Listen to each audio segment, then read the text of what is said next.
Bonjour à tous, aujourd'hui je vous propose la correction de votre évaluation sur fonctions linéaires et fonctions affines. Donc on va tout bien reprendre dans les moindres détails. Voilà, si vous avez des questions après, ça sera par mail. Merci.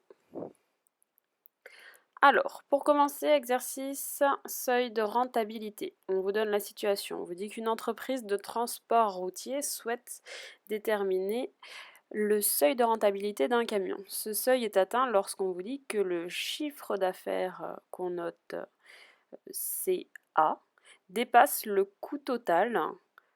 Et on vous dit que le coût total, c'est les coûts variables qu'on note CV plus les charges fixes qu'on note CF liées à l'utilisation du véhicule. Dans ce cas, l'entreprise dégage alors des bénéfices. Le CA, on vous dit que c'est 1,50 € par kilomètre. Les charges variables, on vous dit que c'est tout ce qui concerne carburant, entretien, péage, c'est 0,47 € par kilomètre. Et les charges fixes, tout ce qui est taxes, etc., c'est 100 000 € pour 120 km parcourus maximum. Donc, question 1A, que vaut le chiffre d'affaires de cette entreprise pour 120 000 km parcourus par leur camion?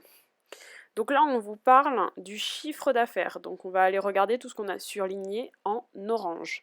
Donc ici, on voit que c'est 1,50 € pour 1 km. Donc là, la question, c'est pour 120 000 km, combien ça va nous faire? Donc facile, on peut faire un petit produit en croix. Et donc, on a 1,50 € fois 120 000 km. Pas besoin de diviser par 1, ça donne la même chose. Et on trouve que le tout va nous faire 180 000 €.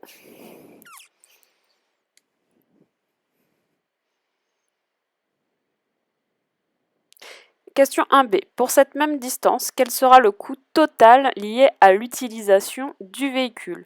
Le coût total, on vous disait que c'était les coûts variables, CV, plus les charges fixes. Donc là, je renote, CT égale CV plus CF. Donc là, on va faire pour la distance de 120 000 km. Donc le coût total, c'est les charges variables, donc 0,45 € par kilomètre. Là, on a 120 000 km, donc on fait fois 120 000, plus les charges fixes qui sont de 100 000 €, plus 100 000.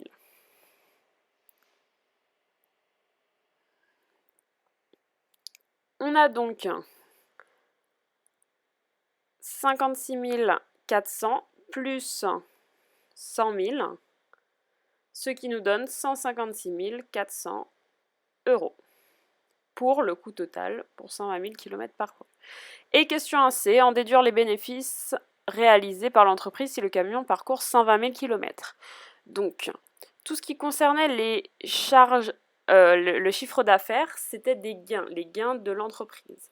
Alors que tout ce qui concernait le coût total, les charges variables et les charges fixes, c'était des pertes. C'est des choses que l'entreprise va payer, donc de l'argent perdu. Le bénéfice, c'est ce qui va rester à l'entreprise finalement. Donc ça va être égal au chiffre d'affaires, donc leur gain, moins le coût total, moins les pertes.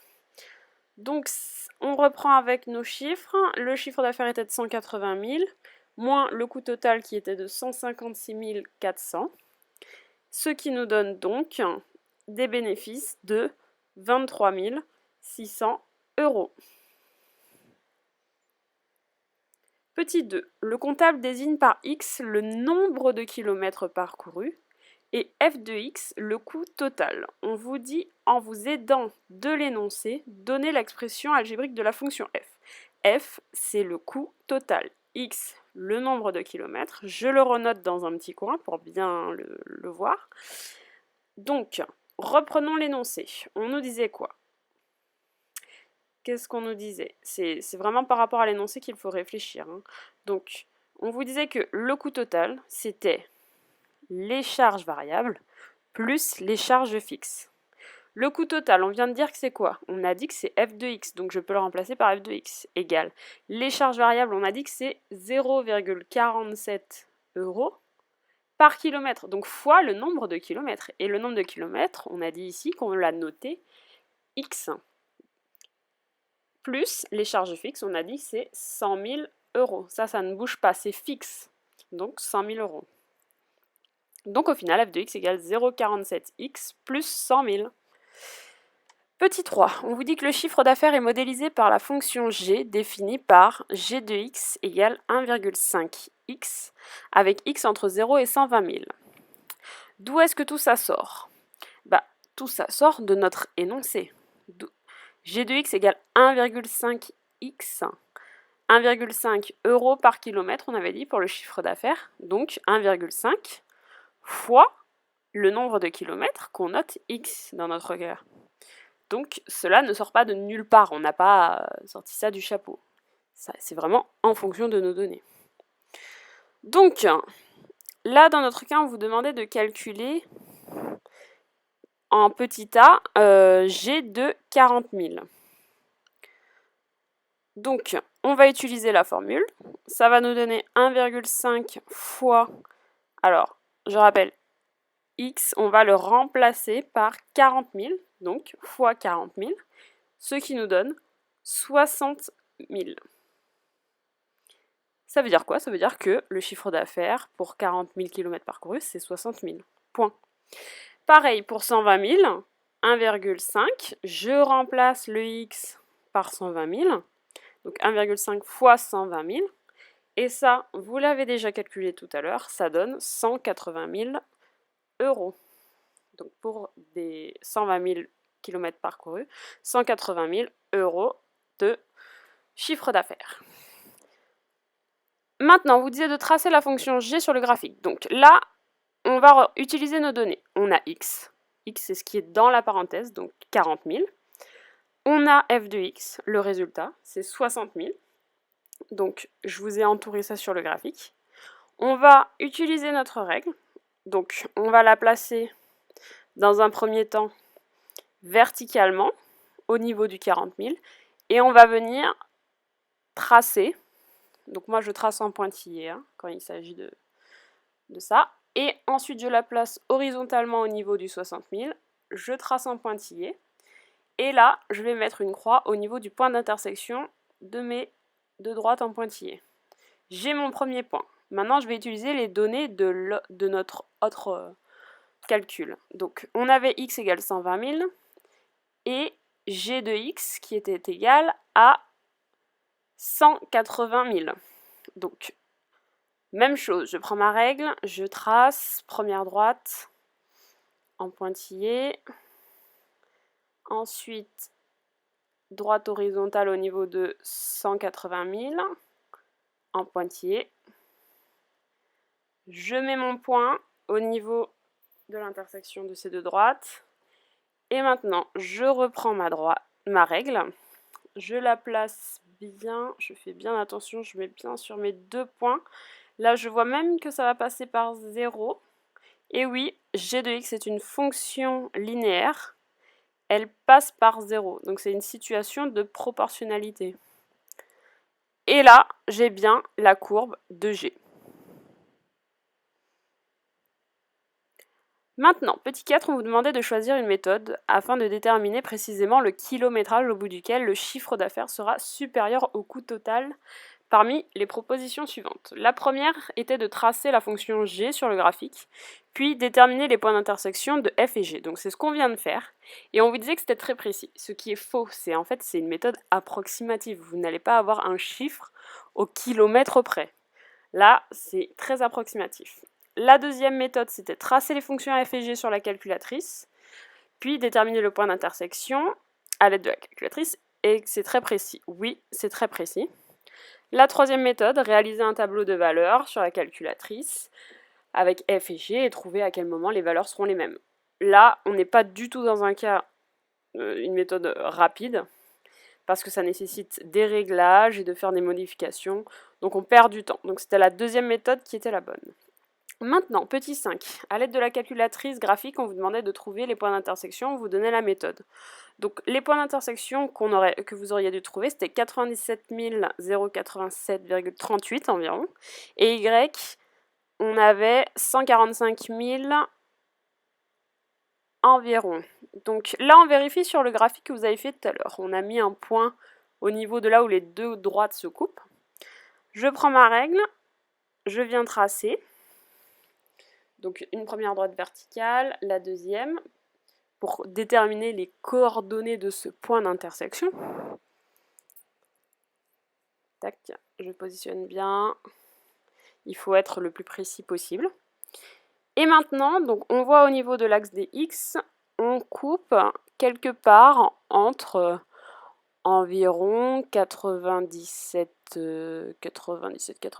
Donc on est entre 97 000 et 98.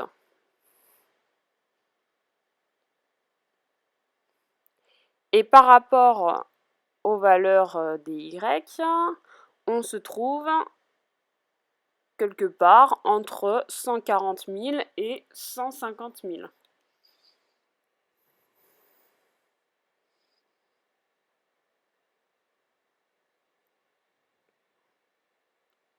Donc si on regarde par rapport à ce qu'on a trouvé, c'est bien le cas. On avait 145 631, ce qui est bien entre 140 et 150 000. Et par rapport au X, on est bien entre 97 000 et 98 000. Donc c'est bon. Et on voit bien que c'est beaucoup plus précis à la calculatrice. Maintenant, comment varient ces deux fonctions? Donc je reprends les graphiques, les droites que vous avez tracées, CF et CG. On voit pour CF que plus le nombre de kilomètres augmente, plus le coût total va augmenter. Pour CG, plus le nombre de kilomètres augmente, plus le chiffre d'affaires va augmenter. On va donc dire que F et G sont des fonctions qui sont croissantes. Donc là, ce sont des termes mathématiques, des termes qu'il faut connaître. Croissante quand ça augmente, décroissante quand ça décroît, constante quand c'est quelque chose de toujours identique, de constant. Petit 7. Déduire de la question précédente à partir de combien de kilomètres le chiffre d'affaires va-t-il dépasser le coût total. Donc, on vous disait en déduire. Donc, on en déduit que c'est au bout de 97 087 km environ que le chiffre d'affaires va être supérieur au coût total. Effectivement, si on regarde sur le graphique, donc F c'est le coût total, G le chiffre d'affaires, juste après le point d'intersection de nos deux droites, on voit que G sera bien au-dessus de F.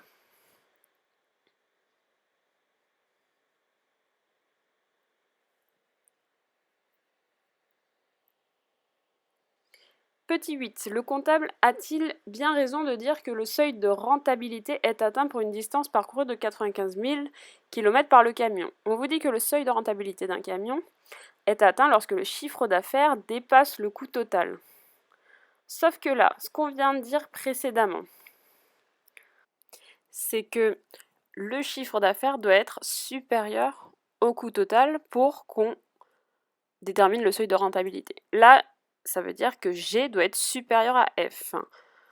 Ça, on l'a vu grâce au graphique, que G est supérieur à F quand X est supérieur à 97 087 km. Or, dans notre cas, là, le comptable, il dit que c'est atteint à partir de 95 000. Or, 95 000, c'est plus petit que 97 087, donc on n'a pas encore dépassé ce seuil. Donc G est plus petit que F, et donc on est en dessous. On n'a pas encore de bénéfice. Petit 9, on vous demande de faire un bilan au chef d'entreprise. Donc 1, qu'est-ce que vous avez fait? On a mis sous forme de fonction le chiffre d'affaires et le coût total. On les a tracés. Puis, on a trouvé le point d'intersection entre le chiffre d'affaires et le coût total afin de déterminer le seuil de rentabilité. Et 4, du coup, on en a déduit la valeur, le nombre de kilomètres à partir duquel on allait devenir rentable, c'est-à-dire 97 087 km environ.